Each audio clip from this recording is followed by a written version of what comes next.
character and or personality, we'll lump those two together, are the most important trait in any wrestler, even more so than one's in-ring ability. So, in my opinion, the character, your personality, is the driving force of getting people to see. This kind of goes back to Lesnar a little bit in what I was saying. Like, regardless of how good his matches are, the fact that he has an aura around him is pretty much 90% of the battle. I mean, the whole point of wrestling is, at the end of the day, it's always been a business, and it's always about putting asses in seats. And the way I've always looked at in-ring ability versus character is that you do need both. I'm not saying you can just do one without the other. I really think you need both to be a great professional wrestler that can draw crowds and, you know, draw main events and put asses in seats. I've always looked at it like this. Your character and your personality is what puts someone in the seat, and the in-ring ability is what makes them stay. But you can't do it the other way around. You know what I mean? Like, you can't keep someone in the seat if they were never in the seat to begin with. And this isn't to say that, you know, if you're only a good technical wrestler, you can't draw or anything. And like, some people became over because they were such good wrestlers, like kind of like Daniel Bryan was kind of like that. Daniel Bryan was always having these great matches, but it's not like in 2010 people noticed and then he was immediately shoved into the main event. Like, it took him getting over to this monumental degree to get him into the main event. People saw that he was a good wrestler, and then he got over because his personality came out more. He got with AJ, and he became like the dickhead boyfriend heel, which was great. He started the Yes chant. He was in Team Hell No. Like, all these little things. Sure, they weren't producing these 5-star classics, but what it was doing, it was showing this new side of Daniel Bryan to the people that already knew he could be a wizard in the ring. You know what I mean? Right. But now he has this whole new outlook. They have this whole new outlook on him where it's this booming personality, this comedic guy, but this guy can also get serious. He had some passionate promos, like the promo he had with Cena before the championship match at SummerSlam. He had comedic moments with Kane. It showed so much depth to his character that it made him like super relatable, and that is what really put him in the main event. It wasn't his in-ring work. It was partially was. It was the catalyst to what got him there, but it was really the character. And I think you can look at this with someone like Tanahashi or Okada. You know, to me, those two are the best wrestlers in the world. Okada and Tanahashi have this uncanny ability to get the most out of nothing. You know, like Okada's big move is a drop kick. You know what I mean? And it's like his personality, his presence is what drives people to be so invested in his matches. And I think more than anything, before you even get into the ring, I think so many people are so worried with how great is a match going to be, but it's like the one thing I need to worry about is how much I care about the match. And if, you know, you can have a great technical match, but if I don't care who wins, was it ever really a good match? And I mean, this was kind of my problem with the Drew and Seth match at Money in the Bank, where it's like, everyone was talking about how great of a match it was, and I'm like, look, the in-ring action was good, I'm not going to deny it, but like, I'm not feeling either of these two, especially Seth. You know, like, his character, I think, is garbage right now. But to me, it's like, yeah, they had a good in-ring work, but if I didn't care, it wasn't really a good match to me. No,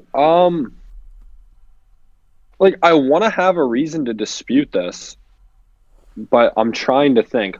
Like, you want to talk about wrestler? Well, here's the thing: is you're saying that's like, that should be the number one driving force to why a wrestler is good? Not saying that, like, you know, if someone has a really excellent character, that's, you know, the only thing that should matter. But character and personality are the most important trait. It should be character and personality first and ring work second, because ultimately character and personality is what gets someone to sit in their seat. Okay. I think the only thing that might outweigh character and personality, I think debut. I think the way that like a superstar debuts should have like such an impact. Because I mean, you can look at like Bad Blood, In Your House, Bad Blood. When Kane debuted, it was insane. It was one of the most incredible things I've ever looked back and watched. And like, there had been the build, like he was coming, and like we knew what was coming. We didn't know when or like how. We weren't expecting that. Like, we were expecting somebody to be like going to murder the Undertaker, just like an average Joe, not this 7-foot behemoth in a welding mask, like Michael Myers parody, right? That went out, murdered him, murdered Shawn Michaels, ripped the door off the cage. Like, we weren't expecting such a monster, and I think that, like, that is what leads into your character. So I guess maybe it doesn't outweigh it, but it should be like more of a driving force. Because I mean, heck, even when he debuted, like when Rusev debuted, like I was like, oh, it's just another like cookie cutter, like heel, like foreigner heel. Like I didn't care. And then like eventually, like after the League of Nations, like he got over on his own. Was Rusev? Yes, I want to say Rusev was in the League of Nations. Yeah, he was. But like, yeah. So like even before that though, like his whole feud with John Cena, like I'm sorry, this man rode into WrestleMania 31 on a tank. That was awesome. Like that's one of the coolest like entrances. I do see what you're saying WrestleMania. with like kind of like the Kane debut and the Rusev entrance, where it's like these little tidbits, these little moments where you'll ultimately always be remembered. Like everyone, regardless of what Kane did, everyone will always remember as him being like one of the greatest debuts in wrestling history. Like I get that. I don't think that I think like the debut, like you said, like can be a good catapult for a character. But I think would disagree in saying that like, you know, a debut can kind of is the most important aspect. I think, you know, like if you look at like a Daniel Bryan debut, like kind of going back to him as an example, you know, he didn't have the strongest debut. He was on the goofy NXT contestant show. And, you know, like he started off as just generic pro wrestler in the shadow of the Miz. You know what I mean? Like he really wasn't in like this, like, he wasn't thrusted. But that's how like we saw him for so long. Only after that did he evolve into an actual character. Like when he debuted, I didn't care about him. Did you care about him? No, not really. Exactly. And that was because his debut was just like so lackluster. Like when the Miz debuted as like the little like TV show host on SmackDown, I wouldn't have wiped my bussy with him. He was trash. Right. Well, I mean, okay, I do agree with that, but I think that I feel like it kind of helps my argument of like it's their character that ultimately got him over. Yeah. Like the debut again could be like a major head start and get you off in the right direction totally. But you can only ride off of a debut for so long because like, you know, we'll always say Kane had the greatest debut of all time, but when he was corporate Kane, was he really lighting the world on fire? It's like, you know, if he got on the mic and said, I debuted at Bad Blood in 1997, I'd be like, yeah, that was in 1997. What the fuck are you doing now? So, I mean, like, you're the mayor of Knox County, Tennessee. I mean, hey, you know, that's better than being just an average better Joe. Than corporate Kane. It's better than me. So, I mean, like, I'll give him that. Same.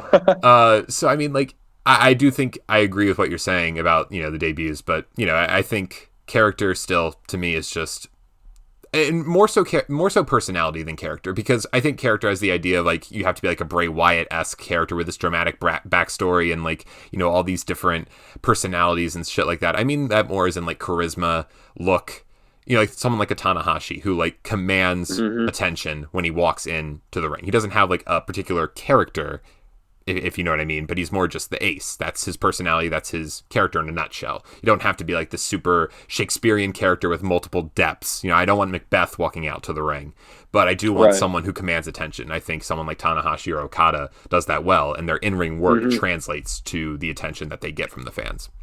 Right. I mean, you could even throw in Takahashi. Oh yeah, no, definitely. And yeah, because like he's completely insane. And you know, like that's something that everyone gravitates towards, and like the Daryl shit, like that shit's over. Like everyone loves that. Yeah, it's so funny. So I mean, yeah, it's like I don't know how you would describe Hiromu Takahashi in any other way other than insane. But I mean, and then his in-ring work complements that. You know what I mean? It's like so good. If he was in there just doing, you know, arm bars, you know, it would kind of not translate. So it's like, you know, you can't just go in, you can't just be generic pro wrestler, go in there, do a bunch of flips, and then expect everyone to say you're great. You know, you got to build a following for yourself, and you do that through, you know, being charismatic and getting people to like you.